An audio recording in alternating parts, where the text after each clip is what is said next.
Bonsoir Christophe Deltombe. Bonsoir. Vous êtes président de la CIMAD, association d'aide aux réfugiés. Le débat sur l'immigration vient d'être lancé il y a un peu plus d'une heure à l'Assemblée nationale. Un débat sensible qui divise jusque dans les rangs de la majorité.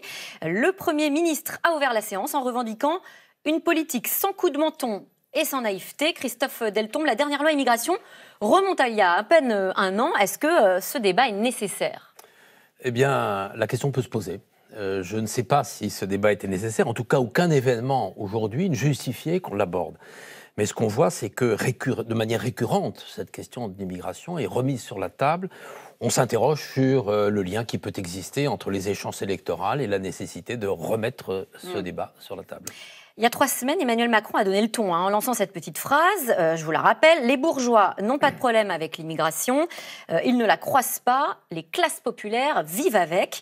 Alors, c'est l'occasion de faire le point avec vous, Christophe Deltombe. Quelle est la réalité de l'immigration en France ? Est-ce que le pays est en train de subir une immigration massive ? Quels sont les chiffres ?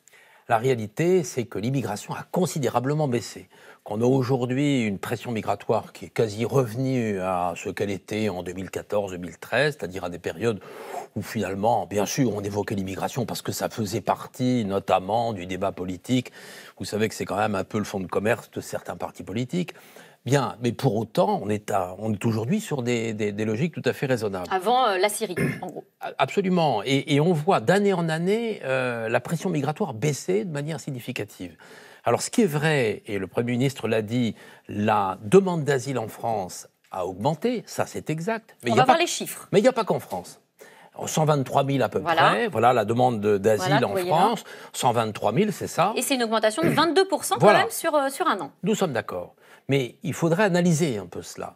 D'abord, s'apercevoir que pas seulement la France ne connaît cette augmentation, mais que deuxièmement, il y a des phénomènes de report. C'est-à-dire que vous avez des populations qui ont demandé l'asile dans un pays, n'ont pas obtenu cet asile et tentent leur chance en France. Donc c'est le rebond, si vous voulez, ce qu'on appelle le rebond. Mais il y a aussi un autre phénomène qui est très important. C'est qu'en France, on a fermé beaucoup de canaux, notamment les canaux d'immigration pour le travail. C'est très très serré.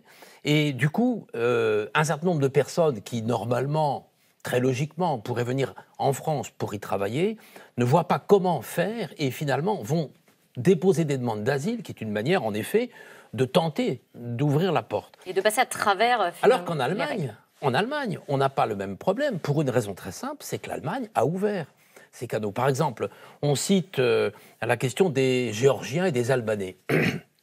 Alors, l'Allemagne...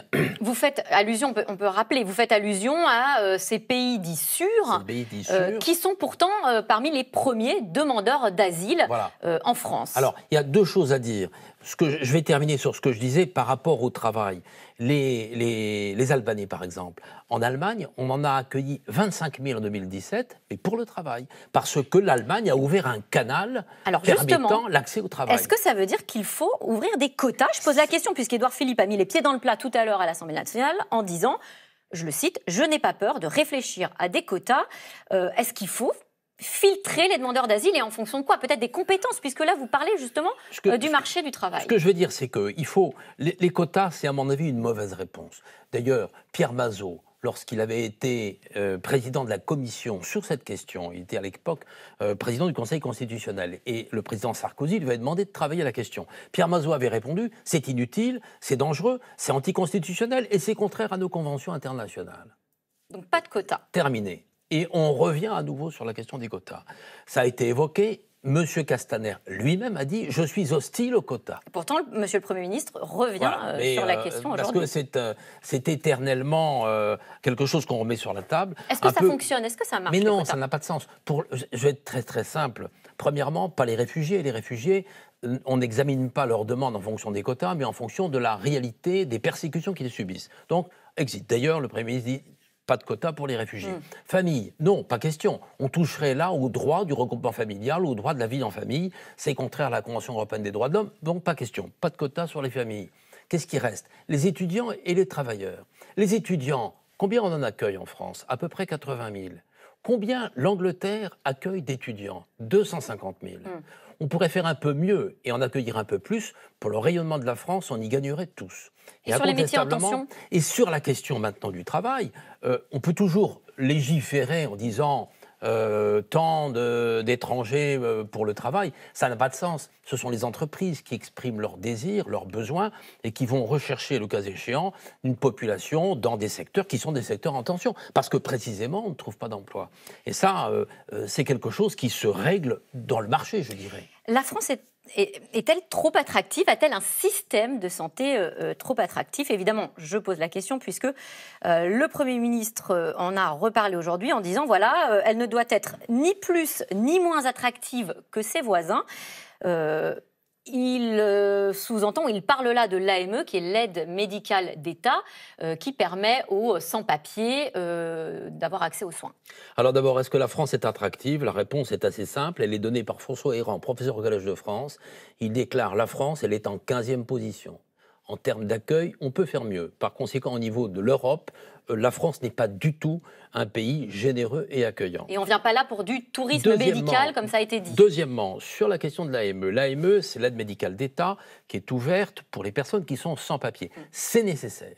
Et Agnès Buzyn l'a dit, c'est nécessaire. Et pourquoi c'est nécessaire? Parce que si on ne les soigne pas, eh bien on aura des épidémies, on aura des problèmes de santé graves et on aura une impossibilité de faire face à ces situations. Donc il faut cette aide médicale de l'État. Est-ce que les migrants viennent en France pour se faire soigner? Réponse non.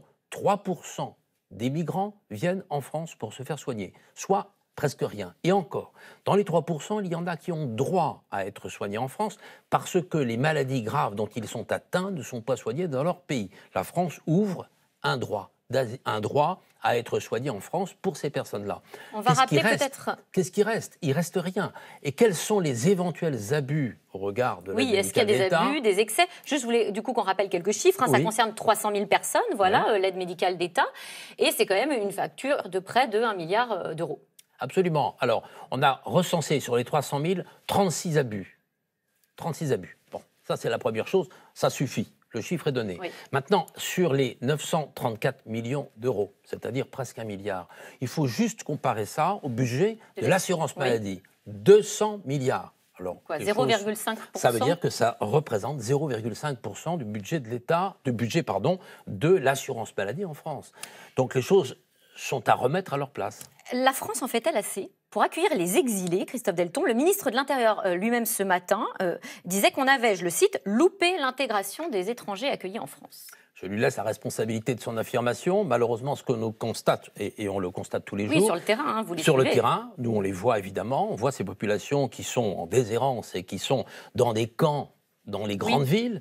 Vous avez peut-être vu que les grandes villes de France se sont réunies pour demander à l'État de remplir ses obligations d'accueil. Et effectivement, ça, il y a c'est extrêmement important. Une tribune ce matin signée par 13 maires. Voilà, 13 maires de France qui demandent à l'État de remplir ses obligations, car c'est une obligation de l'État.